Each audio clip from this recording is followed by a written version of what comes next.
I was actually thinking as you were going around the room asking people who they are and introducing themselves, I feel like a good house on a great block here.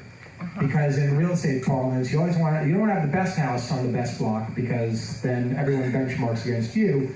You want to be a decent house on a great block, and I feel like I'm a decent house in the presence of many great houses on a great block. So it's a pleasure to be here. Thank you very much for coming out on an early Friday morning. And my son who's in the audience, my son Jeremy, we got here at 7:15 because we had no idea what to expect traffic-wise, and we came in from the west side. And I was thinking, it's LA, and I'm a transplant. I grew up in Brooklyn, New York, moved from the East Coast 5 years ago. And anybody here from Brooklyn? New Yorkers? New Yorker. There we go. New Yorker, not Brooklyn. That's okay. You're a New Yorker. And we still haven't quite mastered the traffic patterns. So I tell him he has to be up and ready early. And he just finished his last final. He goes to school, Campbell Hall in Studio City. And he finished his last final yesterday. So he was out late, and he slept over at a friend's house. And I said, you have to be home at 5:30 because... A.M., not P.M., A.M. Because we're going to go to this event, and I want you to come. He's teaching him early on the business and venture capital, and said there's no better way to learn than to come and hear and listen, and it's on-the-job training. So I hear the door open this morning, and there he is, and he comes back from his friends, and he's bright-eyed and bushy-tailed, ready to go. I said, Dad, what do we got? I said, 20 minutes. We get in the car. I kid you not, I think we got here from Bel Air to Pasadena in 18 minutes. Wow. Enjoy it. We left and got in the car at 10 of 7. We were here and driving around to find a parking spot, so we probably effectively got here in less than 20. And then we just kind of wandered around and said, boy, this is a really beautiful area. So all that said and done, it's a pleasure, it's an honor to be here. And what I'm going to try to do today is I'll tell you a little bit about my story, and then I really want to work with you and understand your stories. So I'm going to break rank here, and I'm going to do something I've never done before, which is, I'm going to see you like that. Jamila likes it, okay. So I'm going to start by asking you, what is your expectation of me today? We have the next 45, 50 minutes, however long it is. I want to start by understanding. I'm going to take some notes, so I want to make sure I deliver on your expectations. So anybody who wants to raise their hand, go ahead. For you to be open and vulnerable about your journey. Okay, open and vulnerable, that won't be a problem, about my journey. Okay. Yes, sir.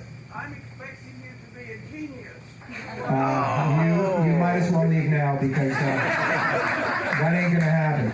But, okay, you want me to bring my A game. All right, be a genius. Yes, sir. I'm hoping for at least one really practical nugget that I can apply, like, today. Practical takeaway value that he can leave and start doing within 5 minutes of walking out the door, maybe less. Okay, got it. Anybody else? How small retailers could beat Amazon. How to beat Amazon. I get that question all the time. Yes. Have you ever bootstrapped any ventures, and how do you navigate the quantum leap from bootstrapping to scalability 10 times? 10x. Okay, that's very specific. So 10x is the metric. I can answer that one. All right. Anybody else? I think I've got 5 here to start. And obviously, once we get to Q&A, feel free to ask me anything you want. So I started my journey, and I'll go to that bootstrap question. I started my first company when I was in college. And I started out of my dorm room. And it was a company that provided storage services for college students' belongings. So I went to Syracuse University. I grew up in Brooklyn, New York. And there was no way in the world my parents wanted me to bring back my skis, my ski boots, my winter clothing, my laundry, which probably hadn't been cleaned in months, my pillows, and a whole plethora of things. I was a typical college person and was very focused on my grades. I did well. My parents were spending a lot of money, and I felt that the least I could do was do well. So I guess to be more specific, my mother, who is my role model, she said, listen, what are you going to do with all that stuff? We didn't have a particularly large home, grew up in a very modest size home. And she said, we don't really have a lot of space for you to bring all this stuff home. And an idea was born. I said, I'll take my stuff to a self-storage room and I'll just throw it there for the summer and no problem. I started asking some of my friends, hey, I'm going to go store my belongings. I'm going to go rent a storage facility on Erie Boulevard, for anybody who knows Syracuse. There you go, you know Syracuse. And one by one, people were like, oh, I need to do that too. And my roommate said, oh, I live in Manhattan. I have no place to store my stuff. Let's split the cost. It became 3 people, 4 people. Before I knew it, we had started a business, and in our first year, we stored the belongings of 150 students at Syracuse. Good for you. So, I had never run a business before. We somehow found a contract, and we just basically cut and pasted. This was before computers. So I went to Syracuse from 1986 to 1990. Kinko's was my best friend. Yes. And I became what I call the master of cut and paste. We could, just by pasting phone numbers on one flyer, we did everything by hand. And by my senior year of college, we were storing at 5 different colleges and universities throughout New England and upstate New York, and we were generating a lot of revenue.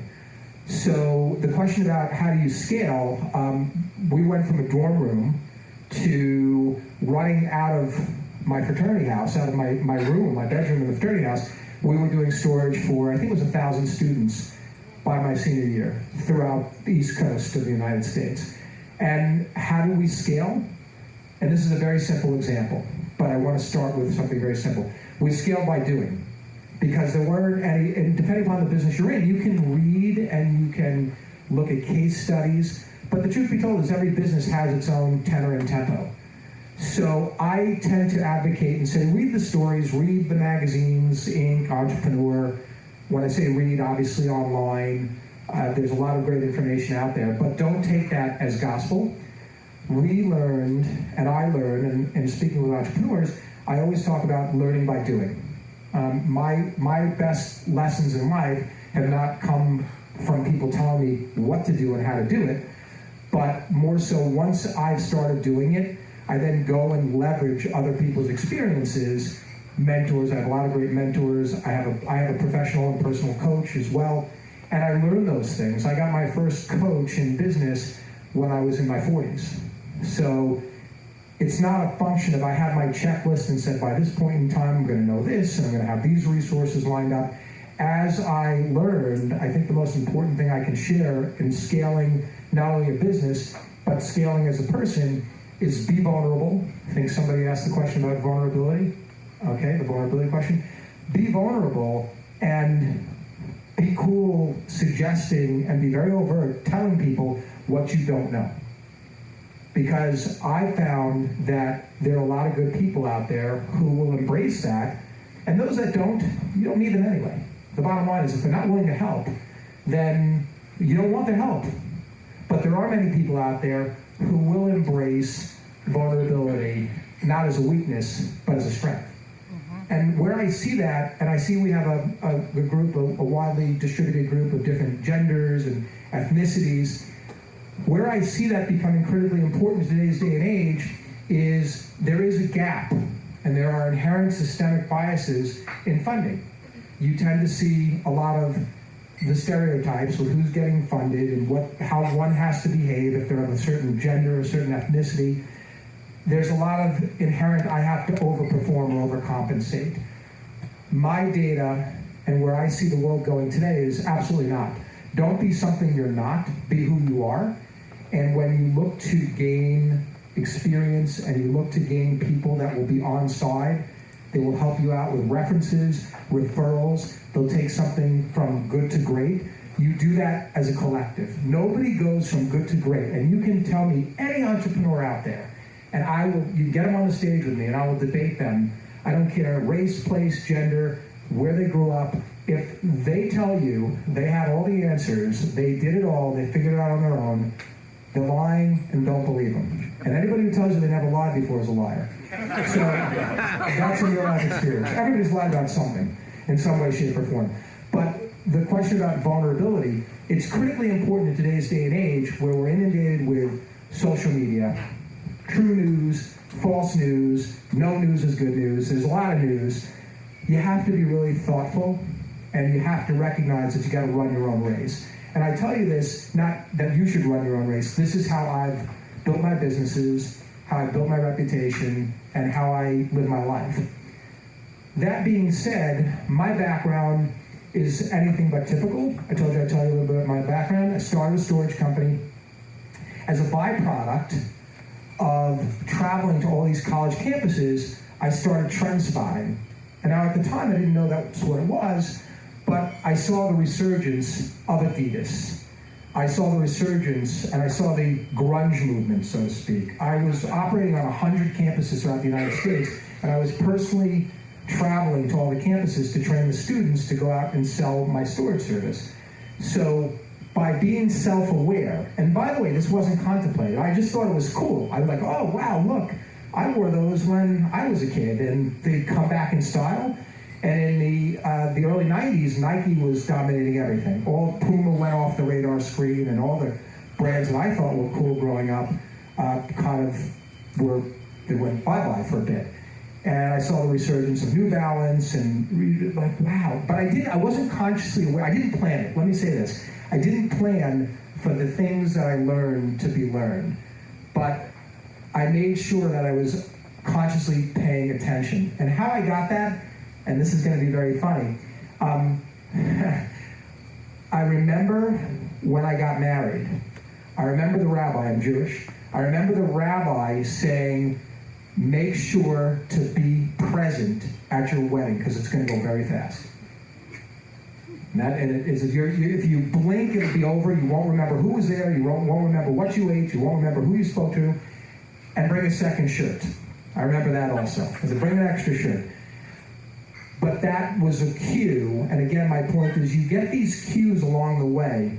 And whether or not we are aware of them, we integrate them somehow into our business and personal life, that's really the magic. The other thing I want to share with you on that point, being self-aware gets back to the point of being vulnerable and being open to feedback. No matter what one says, unless they're a real SOB and they have malicious intent, and it goes back to the point about that you don't need them, most people, I believe, are inherently good and they have good intentions. You got to believe that. If you don't believe that, it's very hard to live your life in a productive way. You're kind of always watching over your shoulder. Entrepreneurs are inherently, we're running for our lives most days. There's always something we're trying to resolve. There's always the new challenge. We rarely give ourselves enough credit for what we've accomplished. We beat the crap out of ourselves for what we haven't accomplished. I think there's a critical need to change that paradigm. And my experience, I've been in corporate America for many years. I've been very fortunate. And I say I'm fortunate because a lot of opportunities I've earned, but quite frankly, somebody had to make the decision. I might in my own mind say, I'm good and I deserve that and you should hire me and all those wonderful things, but I was hired, so people took a shot on me. I sold myself and my track record, but somebody ultimately had to see something in me, and I've always been very straightforward, transparent to the point of, I'm sure it may have cost me opportunities, but I would rather be who I am. And as I've lived my life, and I've said, well, I'm doing this, and am I doing this for the right reasons? Am I doing it to make a buck? Am I doing it because I'm giving something back to society? And my podcast, The Biz Fix, all one word, The Biz, B-I-Z-F-I-X, if you could download it and listen to it, you'll see that as an extension of where my life has taken me and where the journey of entrepreneurship and the intersection of meaning and money lands me in this room as we're speaking. So I've been an executive. I was one of the top people at Guess Jeans running the company globally. Everybody know who Guess Jeans is? Does anybody know who Guess Jeans is? Okay. Steve Madden Shoes. Yep. Okay, I was president of the digital division. I had a great team. I had a great run there. Melissa and Doug Toys. Anybody have kids? So I was chief marketing, chief digital officer for Melissa and Doug. And I started my real first job, not as an entrepreneur, as a pioneer in internet grocery. So that's how I learned a lot about complicated business models and how to use scale and build warehouses and facilities. I've had great mentors, and it only took one. I didn't need 50 in an organization to say, we're going to give you a shot. And most importantly, I work with great people and build great teams. In terms of takeaway value, and by the way, as I said when I started, I'm a decent house on a great block. I know what I know. Some people have said I have decent leadership skills, emotional IQ. I'm certainly not somebody who, I got decent grades in school, but there are people that on paper are probably a lot more talented than I am. But I try my best to find where people can be best benefited by what value I can add and be partners to people. And that doesn't mean I always come up on top. Sometimes I can't help people. But I always start with how can I add value and how can I be of service. And the reason I suggest that to you as takeaway value, actionable items, it's a mindset. And believe me when I tell you, I am not one of these new age, as I said, I grew up in New York. We are a prove me state, show it to me. We have our bullshit meter turned up real high. So I didn't start out with, I just believe everybody and you can sell me the Brooklyn Bridge, so to speak. But I do start from the place of you have to lose my trust versus earn my trust. And I want you to think about that because oftentimes you hear it said, in business or in life, you have to earn my trust. I think that's a total crock of bullshit. You start with the trust. And that has been probably amongst one of the greatest lessons I've learned in business and in life. You have to believe in yourself, and in order to believe in yourself, you have to believe in others. Unless you want to run real far, I should say it this, the saying is you can run fast by yourself, but you can run far with others. Yep. And that's very true. And as I've gone through the entrepreneurial experience and in life and personally in relationships, I'm divorced and remarried. This I don't know if everybody's seen this guy here, but no, you, the son, my 16-year-old, not the guy not Ryan next to you. I will credit this. My greatest accomplishment was a successful divorce. Now that may seem interesting. It's not, the Guess jeans, we kept the stock at a high price, and we're a $3-4 billion market cap company. That's not my greatest accomplishment. But I think when you think long and hard about who you are as a person and what your meaning is, and can you align your meaning to what you're doing professionally, doesn't really matter if you build a $1 million business that is generating a nice income, a lifestyle business, or if you aspire to build a $1 billion business. And I want to really talk about that a little bit because as I meet with entrepreneurs and as I look at businesses, the measurement of success has to be aligned to what industry you're in. Okay, some businesses will not be $1 billion businesses. Some businesses will not be $1 million businesses. Some businesses can be $1 billion businesses, but you don't aspire to run a $1 billion business. So I think getting the optics right and aligning it to what's right for you, again, is critically important. Don't measure your success in business by someone else's measurement. Steve Jobs has a notoriously powerful statement when he gave an address at Stanford University about basically don't live your life, and I'm paraphrasing, don't live your life by somebody else's dogma. And I think that's critically important. And again, I'm talking to you from a position of experience. I was very fortunate. I had the big office, and I had the fancy paycheck, and I had the courtside Lakers tickets and all that stuff, and I didn't enjoy it. It wasn't what I really felt passionate about. I think I did a good job, and I think my teammates learned and grew from me, and I did from them. But I can't say that that was my life's work. And LDR Ventures, what I'm doing today, is my life's work, and I want to make sure I'm getting to your questions. Am I a genius yet, sir? Alan? Am I okay? All right, so we're going to have a lot of time for Q&A here. How do you beat Amazon? Who asked that question again? Just how do I miss you? You're right up front. Okay, so I had this question asked to me. I had this question asked a lot of times. And just to give preface, another one of my companies, a cookie company, Jeff and Drew's, we were the #1 selling cookie on Amazon. We actually helped launch their food category back in 2000, 2001. The space wasn't quite as competitive as it is today. And while we were the first cookie and we were a great cookie, then all of a sudden, within years, there were more cookies and it became very complicated very fast. So I think the way you think about Amazon is, do you compete or do you collaborate, or do you compete and collaborate?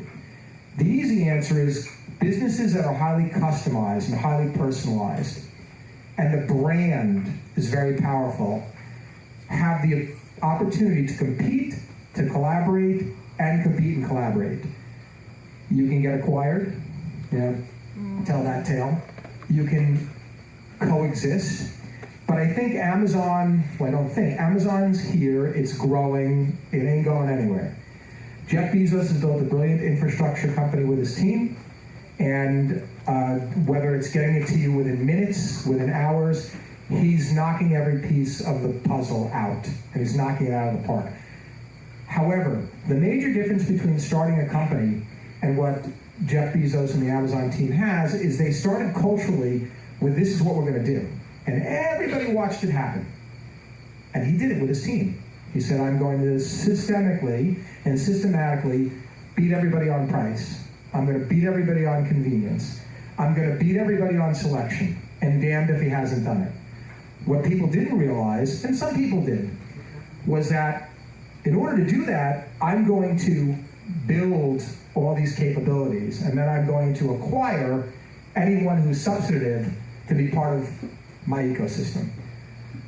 That's formidable. Remember, that company's over 20 years old, but the culture was aligned. I guarantee you, if we had the tapes and the transcripts of those early Amazon meetings, that they have stayed very true to their plan. So I think the Amazon strategy has to contemplate what is your plan, what is your reason, what is your business's reason for being. Is that something that you can effectively compete with? I will tell you, if you're going to start a company that's selling commodity goods, that's going to be a pretty tough road to travel. If you have something that's unique and special, and your brand is so powerful that the tribe of consumers, and whether it's business customers or consumers that you acquire, are so loyal. And I'll give you an example: Tom's Shoes. There you go. There's an example of a company that has defensibility. Apple. There's a company that has defensibility, defensible products. In a non-digital sense, Starbucks. There are many places to get a cup of coffee, or tea, or latte, or hot cocoa, everything you know. But the brand is so powerful. You can take things from the playbooks of the automakers. You know, the BMW has a tribe, Ford has a tribe, Toyota has a tribe. We can go up and down the list. Nike, give you another example. I can go Lululemon. I can go vertical by vertical and give you examples of companies that will be very successful and will compete. The most vulnerable businesses are the retailers. And the retailers watched it happen. Make no mistake, and I want to make sure everybody hears this. I worked inside these companies. We had stores, wholesale partners, websites. Many of us fought very hard with management that was very entrenched to say, if we don't change, we will be dinosaurs. What is happening today in retail has been happening slowly for the last 2 decades, and now you're just seeing the net effect of people not keeping their eye on what's going on in the world. 60-some-odd% of most retailers' doors have lost money for years. It's been well known, not a secret. That's not a model for success. You bring a game changer in, whether it's Walmart now making tremendous investments because Amazon forced them to, and Amazon who's changed the game. I would submit to you that if Jeff Bezos did not do what he's done, then you'd have a lot of bloated businesses that were dictating to customers what they should think, what they should wear, how should they behave, and the balance of power shifted in the last 2 decades. Trends typically take 10 years, so I call out my son, put him on the spot a little bit. He's 16 years old. You have to be thinking what I thought, and I had the benefit, I have a 4-year-old and a 16-year-old, I'm looking at what they're doing. So how do you create defensibility against Amazon? You have to look years ahead. You have to pay close attention to what Amazon's doing, figure out, do you have a point of differentiation, and stay forensically focused on what makes your business unique and special. And again, do you compete? Do you collaborate? Do you compete and collaborate? But there are plenty of examples, and I think businesses that are more highly customized and personalized will do very well as it relates to coexisting, if you will, with Amazon. Do you think someone like Mickey Drexler made a mistake maybe by not trying to get more in bed with someone like So, Amazon? so the question is, Mickey Drexler, legendary for Gap, just left J. Crew. I know Mickey, and I'll say this publicly. I think Mickey fell asleep at the wheel, and I think that the J. Crew team did as well. It's one of those cyclical things where you start believing your own press, that you can walk through walls and walk on water, and the world changes. Look at this room. Look at WeWorks. Look at Cross Campus. I mean, come on. I mean, this was happening, and if you're up in the ivory tower, you have no, and again, I'm not suggesting, because Mickey may hear this, I'm not suggesting that Mickey was in an ivory tower. He's a brilliant merchant, and that's undeniable. And, he's legendary in the industry. And there are many people, men and women, from all races and places across the world that are brilliant at that. But you can't take your eye off the ball. The speed at which things change today is exponentially greater than it was when I was a kid. And it's still going to get greater with mobile, access to information. If you can build a website, if you can build a mobile site, you can become a subject matter expert. Whether or not you are or you are not, I will submit, I don't think the Kardashians know anything about makeup and cosmetics. They know how to apply it. Actually, they probably have people that apply it for them. But they have successful businesses. But again, whether they're sustainable, whether they're scalable, whether they're creating lots of jobs, whether they're equitably distributing profits, again, it really becomes a question, and back to yours, about, I think people get consumed with the wrong things, and they don't spend enough time on the right things. I advocate to people, get up very early, when the competition's a lot lighter, study, read, and stay up later. Because that's what it's going to take if what you want is epic success in business. Now, I will tell you the flip side to that is epic success in business sometimes comes at a large cost. Yep. And that could be your personal life. That could be your health. I heard there's a cardiologist in the room. Where's the holistic cardiologist? She had to leave. Okay. Well, I was going to say that I have 2 stents in my heart because I pushed it too hard. So a couple of years ago, I'm at work, and one of my coworkers says, "You look green." And I said, "What color of green?" And she said, "Not the right color of green. People should not look green. You're not a Martian." I just shrugged it off to, I had worked out earlier that morning, and I hadn't eaten yet. But she literally threw me out of the office, and is a very good peer, and maybe saved my life. So I would advocate to try to strike that balance. I got very lucky. It was Halloween Eve a couple of years ago. My wife is pregnant with our child. I'm in Los Angeles. Things seem to be going great, but I pushed it too far, and I was very hard driving. And that's why I'm here today to tell you, find that meaning and find that balance. Be as good as you can at the things that are important to you, but know at the end of the day, you call it a day. To make sure I'm covering this. How to beat Amazon, practical takeaways. I want to make sure, Cameron, right? Practical takeaways, and then we'll go to Q&A. Again, I think I've laced a lot of those into the conversation. You have to right-size your business. Don't look at Facebook and say, "I'm going to be the next Facebook." Okay? Don't look at Apple and say, "I'm going to be the next Apple." Just be the next or be the first with whatever you're doing. Also, don't underestimate the complexity, and this is something I come across constantly. There are a lot of companies that are reasonably well-funded. So whenever I hear someone saying, "We're going to do it better than them," it completely discounts the fact that there's some pretty smart people who are in these startup, early-stage companies, reasonably sophisticated investors who are putting money into these companies, whether they're angels, private equity firms, depends on the stage that they invest in. Don't underestimate and don't dismiss what other people are doing. I think one of the most common themes that I hear when people pitch me businesses is they don't really have as good an understanding of who else is doing what in the market space. And when we ask them about their customer strategy, who is your customer? How do you acquire them? Where are they? How else are they currently being serviced? How big is your true addressable market? I'm geeking out a little bit here with some of these terms, but don't tell me that the apparel industry is a $1 trillion industry when you're going to make pants in 3 sizes that are pink in color or white. Let's talk about specifically what is the market for what you're making. And that's the biggest risk that I see if you don't right size up front. Number one, when you go in to pitch to an investor, savvy investors are going to see right through that. And the takeaway is going to be you really don't understand your business. You don't understand your customer. You don't understand your business.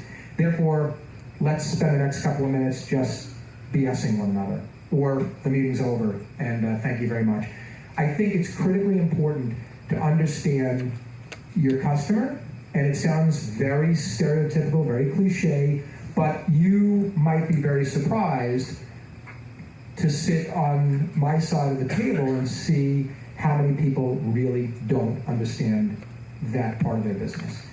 Who are they for? What are the economics? The other thing is, if you have to spend hundreds of dollars, thousands of dollars to acquire customers, it's pretty good to understand, are you selling something that justifies that investment? If you're selling houses and you're getting a commission on a home sale, maybe a lead gen business for that industry, you can afford to pay $500 or $1,000, whatever that cost of acquisition is.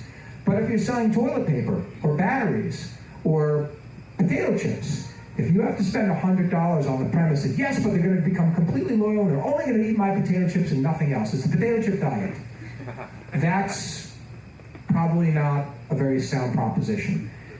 The other thing, when you're thinking about your business, is your people. And that's the most important thing. Who do you need? Nobody can do it all. We started off by saying no one person has been successful on their own. They contributed their piece to it.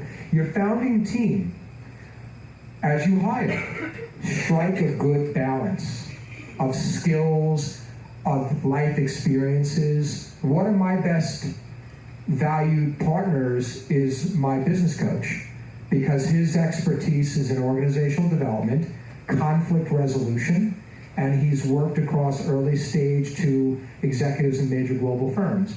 What we don't know, we need to embrace. That's the vulnerability we were talking about earlier, and figure out how to fill in those gaps. And the way to do it sometimes is with trusted outside sources and by bringing people into organizations that have complementary experiences. And where I see a lot of that as an investor is our mandate is 70% of our investments and mentorships are with females. They're with businesses run by people of different ethnicities. And we're very committed to that because, one, we think we can add a lot of value. We're passionate about it as people. I told you earlier, my mother is my role model. My wife is the executive producer of the BizFix podcast, and she is my investing partner. We have 50 venture mentors as part of our group, but my wife is my go-to because she has a different point of view. I don't want to surround myself with yes people. I don't want to be told what I want to hear. I want to be told what I need to hear. And I remember, and I'll tell you a story, and I'll break on the story, and then we'll go to Q&A. I remember when I was working with Steve Madden, Steve personally, I worked for him, and this was back in 2008, and the market was a mess. I mean, the house was burning, people were freaking, and Steve was sitting in his office, and he's brilliant. But he's, like many entrepreneurs, there's a natural sense of paranoia. It's my name, my brand, the business is, look what's going on in retail, what are we going to do? So I remember going in, there's a picture of it somewhere, and putting my arm around Steve, and I said, listen, do you want me to tell you what you need to hear, or do you want me to tell you what you want to hear? And he said, no, you got to tell me what I need to hear. I said, great, we're going to have a very productive relationship. And that really is critically important, that honesty, that self-awareness. When you're building a business, when you're selling a product or service, there's no greater friend than your integrity, and there's nothing that will last you longer than your reputation. That's the takeaway. If you don't have that, and you're inauthentic in today's day and age, unless you are, and I'm going to be very bold in saying this, unless you're willing to step on anyone, unless you can really live with yourself, maybe you don't live with yourself very well, to me, the intersection of meaning and money is not necessarily I'm going to build a business that saves the world. And there are people out there that do those businesses, impact people, impact investors, and we need more of them. But I think what's critically important is you've got to focus on how you can do the best job of what you want to be good at, and then think about that within the holistic mindset of how does this fit into a life that we're all going to the same place, people. There ain't any way that we're going to beat what's going to happen. So whatever you do, leave the best impact that you can. And remember, everything we do is not done unilaterally. We are role models for others. We're role models for our teams. We're role models for our kids. We are the next generation. Our parents birthed us. They brought us into this universe. And oneness is really important. And again, I'm not one of these new age, get up here and tell you what to do. I've learned these lessons the hard way. So I am certainly far from holier than thou. I'm no better than anyone. If there's 100 people in this room, I'm 1% of the room, and that's all I am. But the reality is, I've learned in business, and I invest from the standpoint of how can I add value, how can my team add value, and collectively, how can we help people advance what they're trying to do. That's as simple as that. And sometimes you go, oh, is it that simple? If you do your best and you help others along that path to the extent that you can, that's all you can do. Don't look and say we made X, we lost Y as the only measurement of success. It's not binary. So I want to conclude on that point. I hope that I've answered the questions here. I decided not to get into the technical nuts and bolts. We'll address that in Q&A if you want to ask me about measurements I look at for businesses or specifics. But I really just wanted to give you, for this morning, an overview of a mindset, a paradigm, and then we'll go to Q&A now, and I'll answer any of the specific nitty-gritty questions, and I'll stay a little longer as well if anybody wants to talk to me and get my business card and help out. But again, please, if you could go to our podcast, we're building it. A lot of the stories, a lot of these people we interview, if you're interested in being on the podcast and you have a story, you'll get some really interesting feedback, and you'll hear stories from people who are doing things that are very similar and how they're integrating their meaning with their work, meaning and money. And again, it's the Biz Fix, and it's a podcast. It's on iTunes, and it's on SoundCloud, and all the other major networks, so I'm told. But thank you very much, and how do you... The Biz Fix, THEBIZFIX. And I'd love to get your feedback on it as well. Okay, let the good times roll.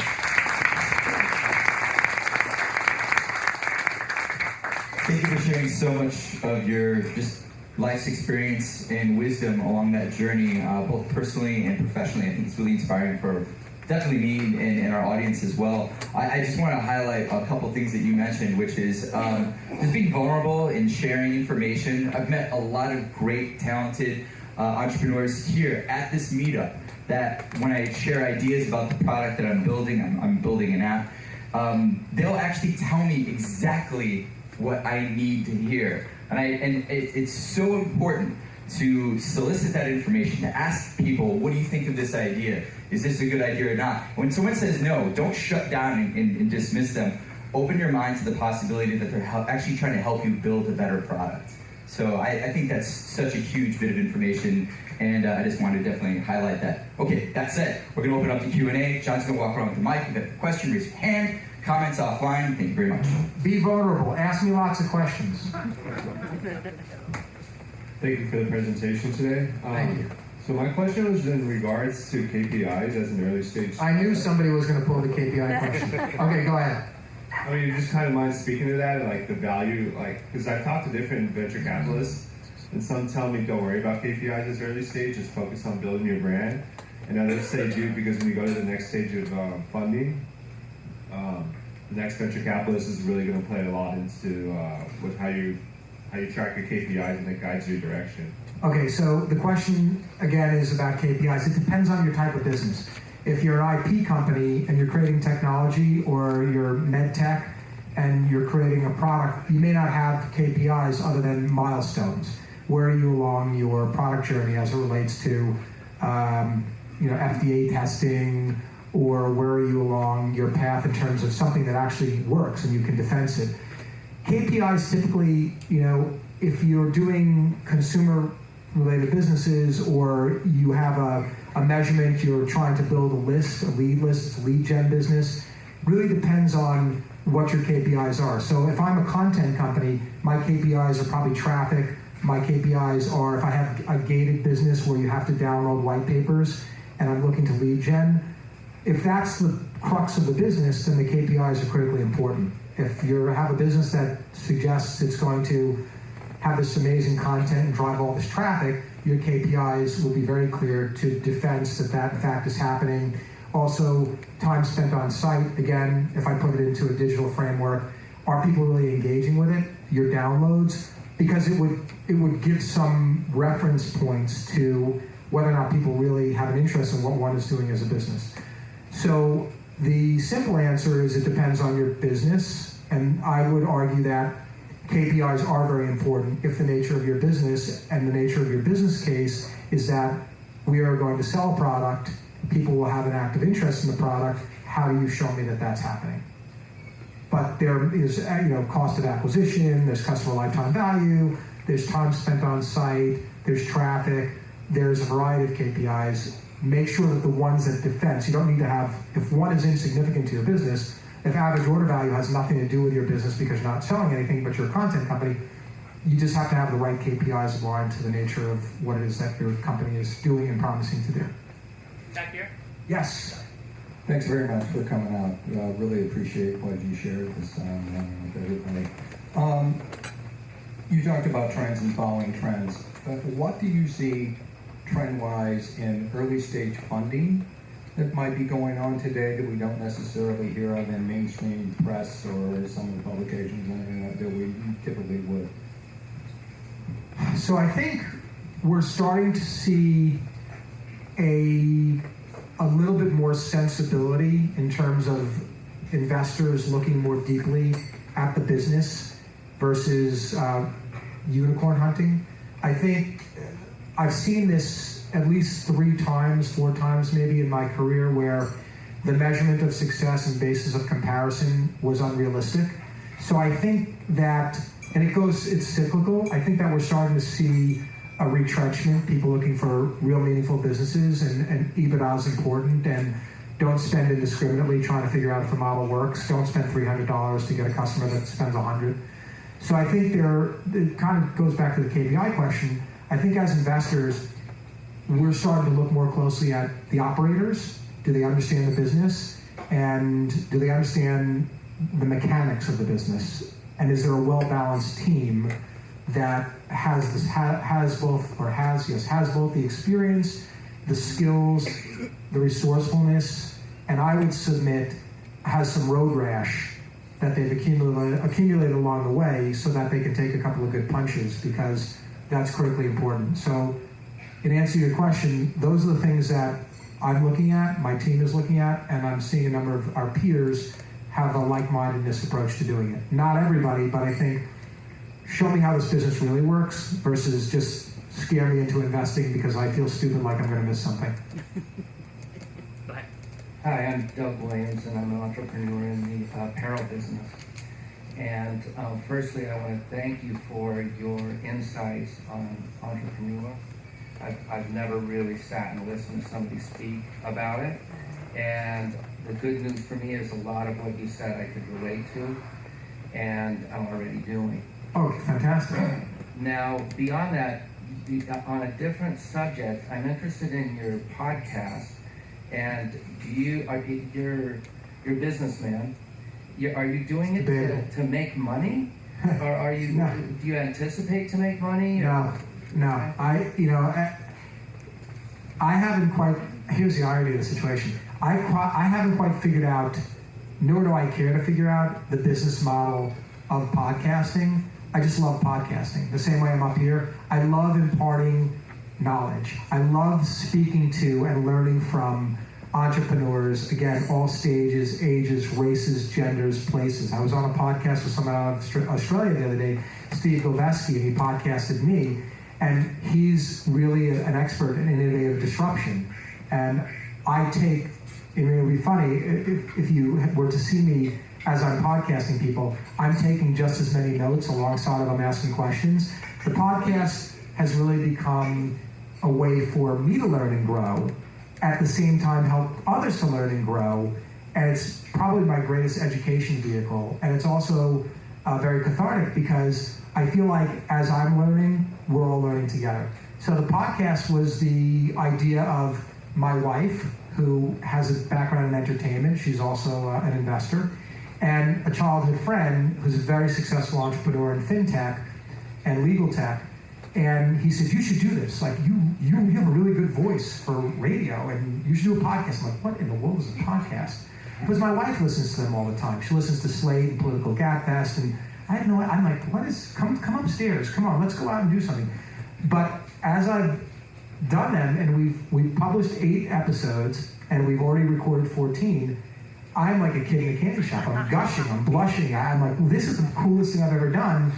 And the value is created in a way that the money in the podcast means. If I help other people to learn something, then I've made a fortune doing it, because other people are going to go on. Then you're going to help get more people on my side of my mission, which is to help people build businesses that are right for them, which in fact will be right for others. So I'm doing it as an entrepreneur very similarly to what you guys and gals are all about in this room. You're doing it because you love it. And if you make, listen, I have no idea what it'll become. This major network picks it up and says, wow, you should have a show. I don't even know if I want to do that because I want to spend time with my kids. But I'm doing it because I just love it. And I think that's the meaning. And it really, if I was doing it for money, I'm not even sure what the model is for podcasting for money. So there you go. One last question over here. Yes. Who's your coach, and how have you worked with him or her over time? Okay, so my coach, his name is Lanny Blake. Lanny and I, we were connected through Guess. I went to HR at Guess, and I said I really like a coach. We were connected through Susan Tenney, who runs all of HR globally for Guess. I reached out, so I want to be very clear. I recognize that in order for me to get better as a global leader, there were skills, and when you're part of executive leadership in a complicated global company, I needed help. So I reached out to HR and I said, I need a coach. And then Susan reached out to Paul Marciano, one of the founders, and within hours they said, we're going to set you up with Lanny, and you're going to talk to Lanny. How do we work together? First and foremost, I took all these tests to figure out, who I was and what I was all about. And what came back, and I think this is probably really important to share, is Drew. My birth name is Andrew, but I became Drew in college from all my buddies started calling me Drew. Lanny said, Drew, you are all about relationships. So the question about the podcast, you value relationships. Transactions come, but you lead with the relationship. You genuinely want to help people. So Lanny helped bring that out. I'm like, oh, really? Because, oftentimes we do things unconsciously. We are who we are. We don't sit there and say, here's who I am. Why am I this way? And we don't start trying to define it. But he, first and foremost, helped me to get a handle on what I valued most. And then he was very wise. He said, let me tell you what I think has happened with your career as an executive. You get in, your teams do a great job, you create a lot of value, and you get fed up and frustrated with everybody around you. And I said, yeah, that's pretty much the same strategy, the same outcome. He goes, because you value things that others don't value. Your modus operandi is to build relationships and collective success. People around you don't share that. Doesn't make what you're doing and your approach right or wrong, but he said you need to understand that, because if you're going to be effective, you need to understand how to build your career and put yourself in positions or build your businesses driven by your core values. So if that person's core value is, I'll step on anybody to get to the top and I'll throw you under the bus, you need to know that's the way they operate. You need to understand if that person's core value is profits, doesn't matter if we screw the customers, you need to realize that will always be at odds with how you operate. And I'm giving extreme examples. And that over the years, Lanny and I have been working together for 3 or 4 years now. It's a constant reflection on, Lanny, this is what I'm doing, this is what I'm looking to build. Let's talk about how this would fit into my core values and what are the areas that I need to be aware of that would create conflict. What kind of people do I need to look for to surround myself with? And how do I be effective knowing who I am? And then how do I then build organizations respecting other people's points of views, but being very sensitive and aware? And that's how we got started. And there's a lot more there, but really helping me discover what my why is. And that's been the foundation for why I'm here today and why I do what I'm doing. But I was doing it, but he narrowed it down into one sentence, which he's a lot more efficient than I am. All right, thank you so much, everyone, for the questions and the brilliant answers. Thank you.